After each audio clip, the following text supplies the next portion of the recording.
Let me ask you some questions about faith, which is a tough subject to talk about. You have called at times this battle against terrorism a crusade. Probably shouldn't have used that word.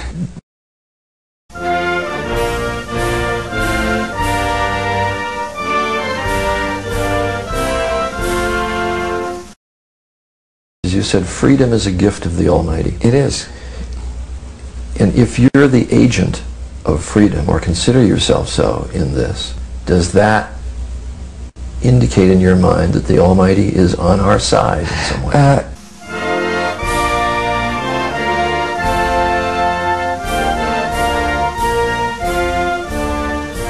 Do we all worship the same God, Christian and Muslim? I think we do.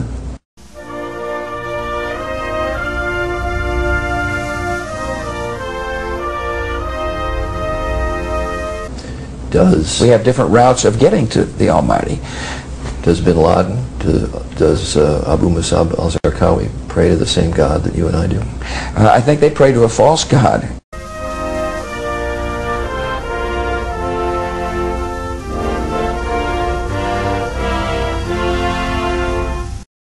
Do Christians and non-Christians, do Muslims go to heaven in your mind? Yes, they do.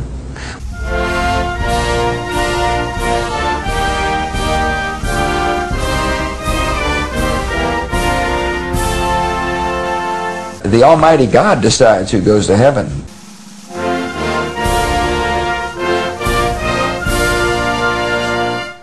To try to portray conservatives as crazy people, as Nazis, slave owners, sexist, homophobic. How about dealing with our ideas? Yes, because you wrote in the National Review that we should, when it came to fighting terrorism, we should invade their countries, kill their leaders, and convert them to Christianity.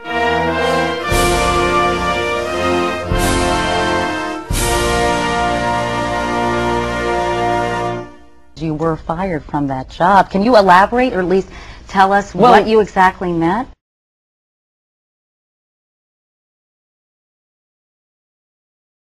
Well, why don't you explain what you meant? That I've never seen the transforming effect of anything like Christianity.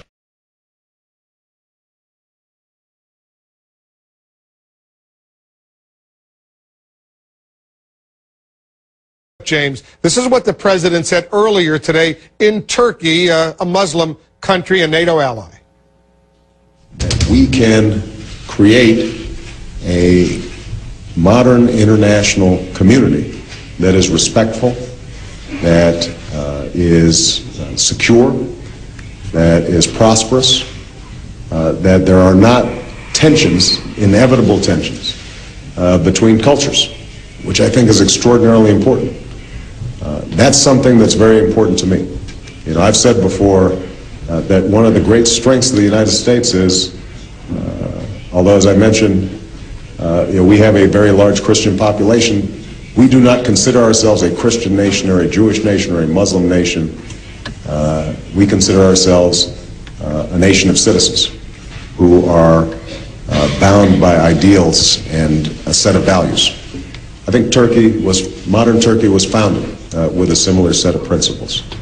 And yet, what we're seeing is, in both countries, that promise of a secular country that is respectful of religious freedom, respectful of rule of law, respectful of freedom, upholding these values and being willing to stand up for them in the international stage. All right, in your native South, how's that going to play, James, when he says we do not consider ourselves a Christian nation? Well, I mean, look, there are some people that think we should have the sort of Christianity in the Constitution or something like that. As I understand it, the founding fathers thought about that, and they rejected that idea.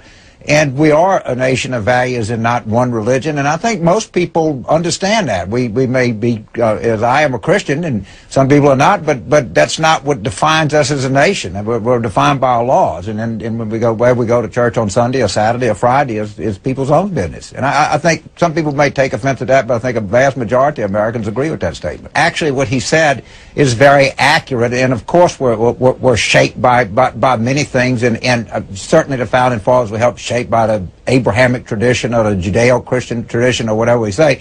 But what he said was an absolute fact.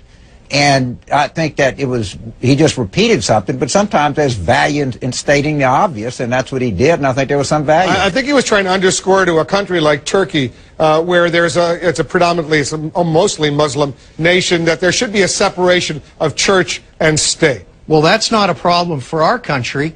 We believe in separation of church and state. Where we are no longer a Christian nation, at least not just.